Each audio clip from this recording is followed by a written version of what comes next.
সম্মান আর ইজ্জত পেতে হলে টাকা পয়সা লাগে না, সম্মান আর ইজ্জত পেতে হলে বাড়ি গাড়ি লাগে না।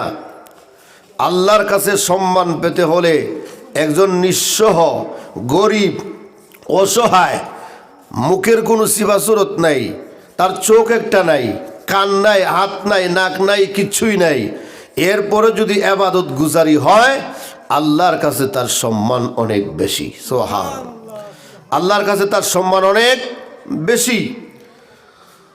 আল্লাহ আবু আব্দুল্লাহ একজন আল্লাহর ওলি, উনি মসজিদের ইমাম ছিলেন, মসজিদের ইমাম। এই এলাকার এই মহল্লায় একজন বুজুর্গ আছেন, বুজুর্গ ছিল, ইবাদতকারী, কোনো আলেম ছিলেন না, শুধু ইবাদতকারী ছিলেন। ইবাদত এমন করেছে বিশ্বের, সারা বিশ্বের সমস্ত ওলিরা, সারা বিশ্বের সমস্ত আলেমরা পর্যন্ত ওনাকে চিনেছে। সুবহানাল্লাহ, এমন দাম বাড়ছে। সুবহানাল্লাহ বলেন। আবু আব্দুল্লাহ ইবনুল জৌজি উনি ওনার কিতাবে উল্লেখ করেন যে আবু আব্দুল্লাহ যখন মসজিদের ইমাম, মসজিদের কামরায় যখন বসা, ওই ইবাদতকারী যে ব্যক্তি, এই ব্যক্তি গেছেন আসরের নামাজের পরে অথবা জোহরের নামাজের পর ওনার হুজরার সামনে, ওনার রুমের সামনে গিয়ে বললেন যে আপনার ঘরে যে কোরআন শরীফটা আছে এই কোরআন শরীফটা আমাকে দিয়ে দেন, আমি তেলাওয়াত করব। সুবহানাল্লাহ বলেন। আবু আব্দুল্লাহ মনে করলেন একটা জিনিস ভালো হতে চাইছে, কোরআন শরীফ তো ভালো জিনিস, এটা ভালো কিতাব, আল্লাহর কালাম, দিয়ে দিলাম। ইবাদতকারীকে আবু আব্দুল্লাহ ইমাম সাহেব কোরআন শরীফ দিয়ে দিলেন। কোরআন শরীফ নিয়ে উনি চলে গেলেন। যাওয়ার পর ইমাম সাহেব 5 ওয়াক্ত নামাজে কিন্তু মুসল্লি, 5 ওয়াক্ত নামাজের মধ্যে দেখা যায় কোরআন শরীফ নামাজ যাওয়ার পরে এখন দেখা যায় আসরের নামাজও আসে না, মাগরিবেও আসে না, এশার নামাজও আসে নাই। ইমাম সাহেব মনে করলেন কোরআন শরীফ নিয়ে গেল, আসে না কেন, আসরও আসলো না, মাগরিবও আসলো না, এশাও আসলো না, ওনার কুচ দেওয়ার দরকার। বাড়িতে গেছেন, বাড়িতে গিয়ে দেখেন আল্লাহর বান্দা দুনিয়ার থেকে বিদায় হয়ে গেছে। সুবহানাল্লাহ, আরো জোরে কোন। আবু আব্দুল্লাহ আল্লাহর প্রিয় বান্দা, উনি বলেন আমি ওনার বাড়িতে গিয়ে দেখলাম সুন্দর একটা দৃশ্য। সুন্দর দৃশ্য নাকি?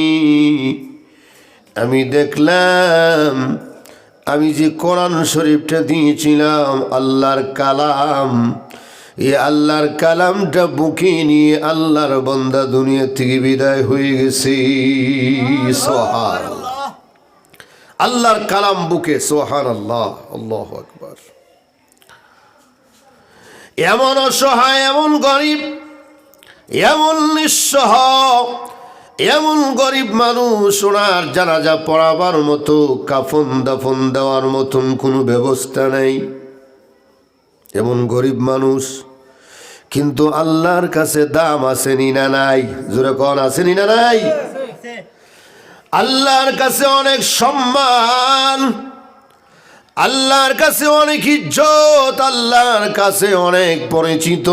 কারণ পরিচিত টাকা দিয়া হয় নাই, বাড়ি দিয়া হয় নাই, গাড়ি দিয়া হয় নাই, ব্যাংক ব্যালেন্স দিয়া হয় নাই, বক্তৃতা দিয়ে হয় নাই, সুন্দর দিয়ে হয় নাই।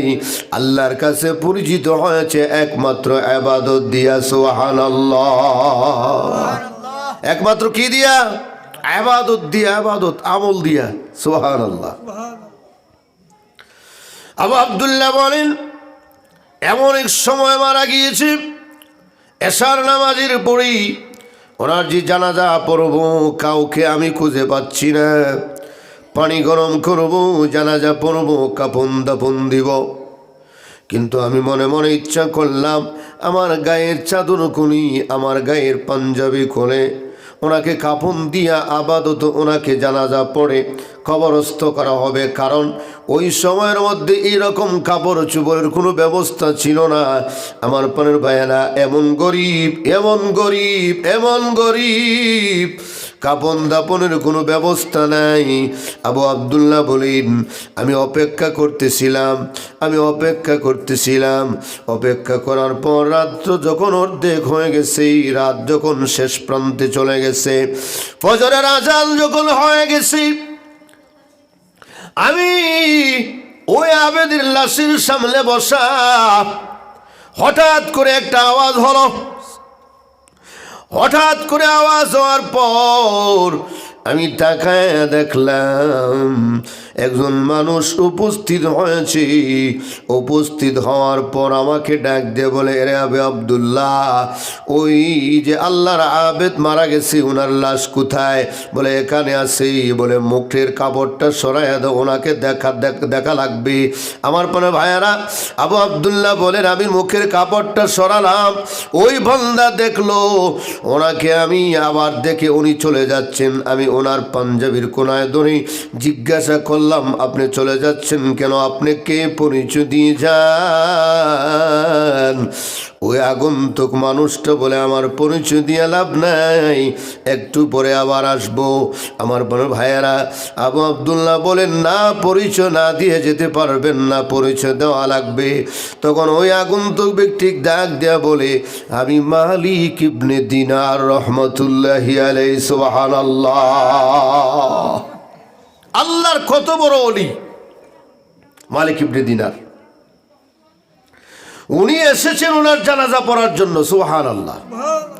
শুধু তাই না, ইবনুল জৌজি ওনার কিতাবে উল্লেখ করেন, সারা বিশ্বের ৬০ জন আল্লাহর ওলি যারা নাম করা, ৬০ জন, সারা বিশ্বের ৬০ জন ওলি ওনার জানাজাত উপস্থিত হয়েছে।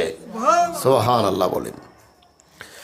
৬০ জন তো এসেছেন শুধু এমনি না, প্রত্যেকেই আসার সময় কাফনের কাপড় সাথে নিয়ে এসেছে। সুবহানাল্লাহ, সুবহানাল্লাহ বলবেন না? প্রত্যেকেই আসার সময় কাফনের কাপড় সাথে নিয়ে এসেছে। আবু আব্দুল্লাহ বলেন, আমি তাকায় দেখি প্রত্যেকের হাতে কাফনের কাপড় আছে। সুবহানাল্লাহ। আমি যে ইচ্ছা করছিলাম, নিয়ত করছিলাম যে আমার চাদর খুলে ওনাকে কাপড়ের ব্যবস্থা করব, কাপড়ের। এখন দেখা যায় কাপড়ের আর অভাব নাই, ৪ জনের হাতেই ব্যাগ আছে, কাপড় আছে, কাপড়ের কাপড় নিয়ে উপস্থিত হয়ে গেছে।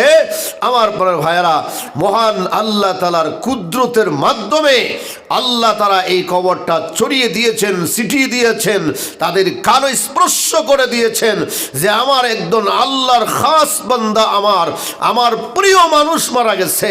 আমার প্রিয় যারা আছো, তোমরা সবাই ওনার জানাজা পড়ার জন্য